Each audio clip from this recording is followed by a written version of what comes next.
Okay, hello. It's May 31st, last day of May here in 2020 here on the Diplomatic Back Channel, the beautiful Potomac.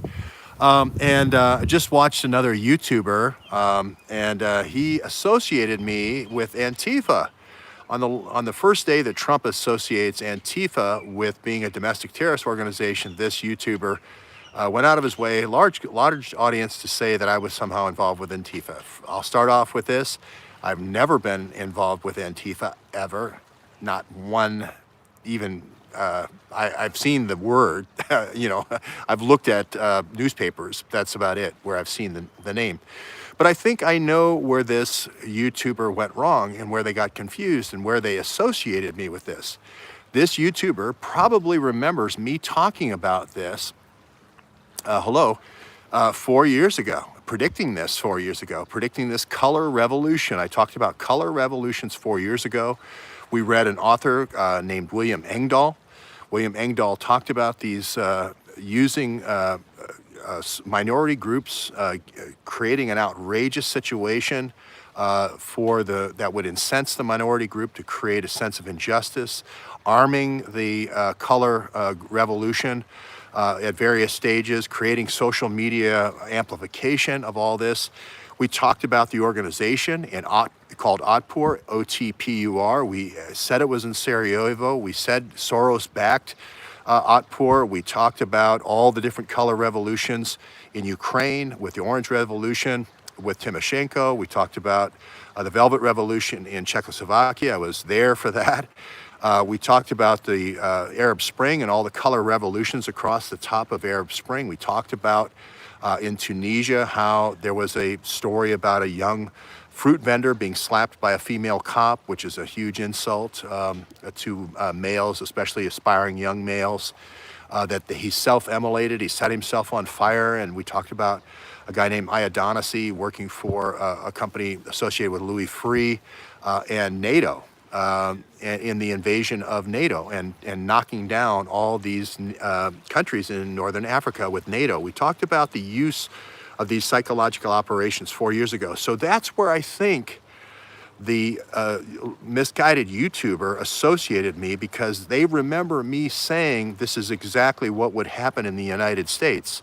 And I think the YouTuber, it's been so long ago since I spelled this out quite clearly. If you go back to the 2016 videos I did on our channel, we talk about William Engdahl, we talk about color revolutions, we talk about OTPOR, we put all the pictures up there, we show how it was used in Libya and Syria, we name all the operations. So I think that's where this YouTuber went wrong. They forgot the education that they were given, the free education that they were given 4 years ago that predicted this.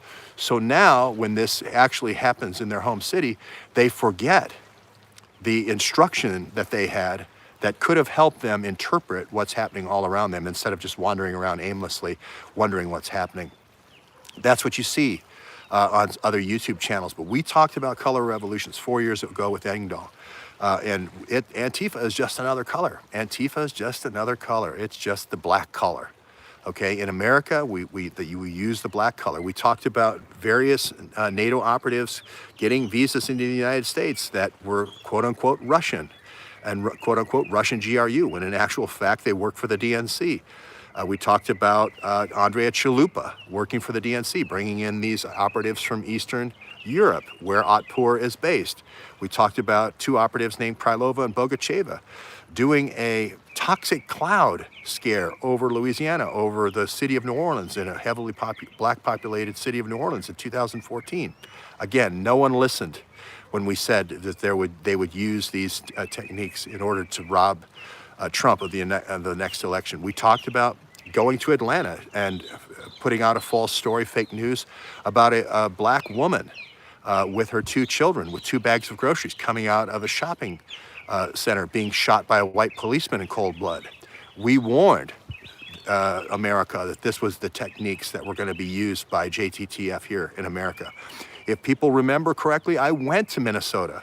I went to Al-Shabaab. I went to the front door and inside of the building that was burned down. We said it was a false flag attack in that riverside area of Minnesota. People remember me going there 3 years ago.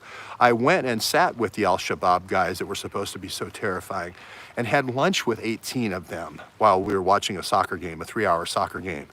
At the end of that, I came out and said JTTF is certainly behind stoking venom in these groups, and they're sort of rolled out when they need to be, when they need to turn on the switch, when they need to turn on the Al-Shabaab switch, or they need to turn on a Muslim Brotherhood switch.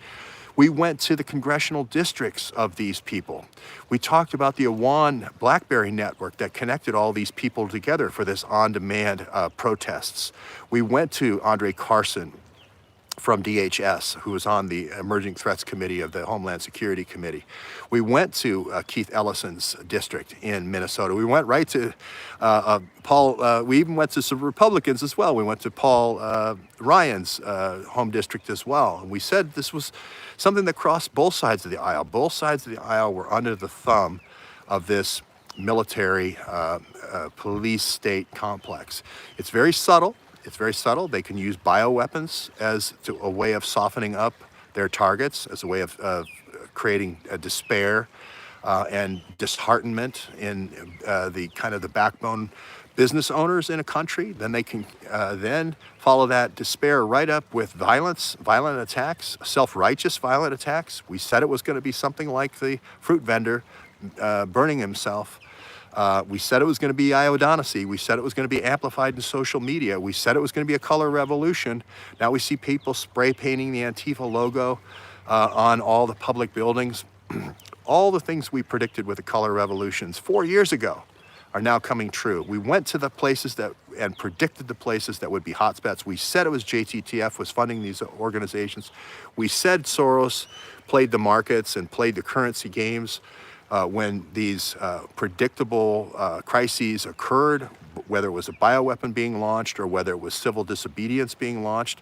And we are still on this channel predicting that it's going to happen again. Bioweapons is going to happen again on October the 19th. It's going to be a lockstep rerun of the simulation that happened last year in Wuhan, beginning at the Wuhan Games, the NATO Games on October the 19th.